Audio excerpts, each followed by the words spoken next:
So Mohan Vishwa is spokesperson of the Karnataka BJP. R.K. Upadhyay, senior journalist, is joining us. PKD Nambiar, political analyst, and Nagaraju Yadav is spokesperson of the Karnataka Congress. He'll also be joining us. PKD Nambiar, when it comes to this battle of perceptions, over the last 3-4 months or so, all the news stories coming out of Karnataka, whether it was hijab and halal, then Muslim traders being kept out of jatres, and now this whole corruption allegation, and a senior minister that is right in the middle of these allegations. Is this now going to be sort of an albatross around the Karnataka BJP's neck as they go ahead to polls? Because I'm assuming that all of these issues will become big talking points in the polls in 6 months' time. Well, Zaka, there is no doubt that such kind of an action, especially a young entrepreneur who had to take his life, definitely put the government or the question will be to the entire governance and the system will be definitely be there. But I think there are allegations and counter allegations. The government had really shown some kind of a seriousness in this matter, that while putting up an FAR and that too putting the minister as the first accused. We should definitely give some time, because I personally believe that I think no contractor in this country will work on just a verbal stuff, that too for a 4 crore rupees job. Some kind of a document without any this thing, and I don't think no work order, and without work order somebody is performing a job, and if that too a 40% cut. I don't understand that. I'm a businessman too, but I don't understand that. How will that work? That means that the roads in Karnataka should have been the worst in the country if there is a 40% cut, or the PWD jobs which is happening across Karnataka would have been the worst even in the world. So I believe that there are some kind of a conspiracy for sure.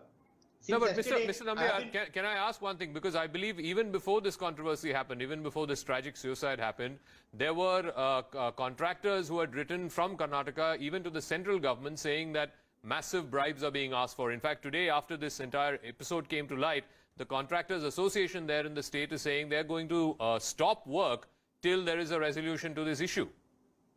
Zaka, I can tell you one of my experience. I run a decent sized agency, and my company in the Bangalore office was empaneled with the DIP, that is the Department of Information and Publicity.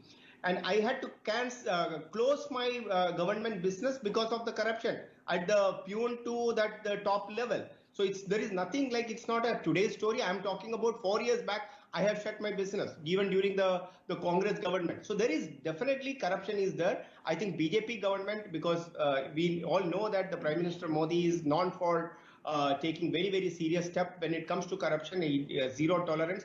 That should be really implemented in Karnataka, and I have no doubt in it. But also in the meantime, it is also important, Zaka, that putting an allegation and just asking for a resignation in 1 second may not be the right thing. You should give at least some time for the initial probe to happen. If Mr. Eshwarappa is even a guilty, even a smallest percentage, he should go, he should quit the public life. Okay. I also want to go across to Priyank Kharge of the Congress Party, who is joining us. Another show an hour ago, wherein the Karnataka, this association president was the part of that show. One thing I wanted to ask is why this association was not ready to take a decision that they will boycott the entire contract if there is a 40% or a 43% is the bribe which was asking. If that is the kind of a case, no contractor, no entrepreneur, no business can function in such kind of a situation. But I think there are something is there in missing in this whole episode. It may be a conspiracy. Secondly, you also have to trust the minister. He's saying, I don't even know this person. I've never met this person. No, so which is why I'm saying, Mr. Nambiar, the allegation is the Santosh Patil met this minister 80 times. Every visitor who comes into a minister's office, there is a log of it, there is a register of it, it's recorded. Yeah, all we need to do is to check the register. Anyway, absolutely. Just give 1 week. Yeah. I think, Zaka, I think we should give a 1 week time. I'm completely out of time. I want to thank all our guests, but I'll tell you this, I think it's only a matter of time. In the next few days, one way or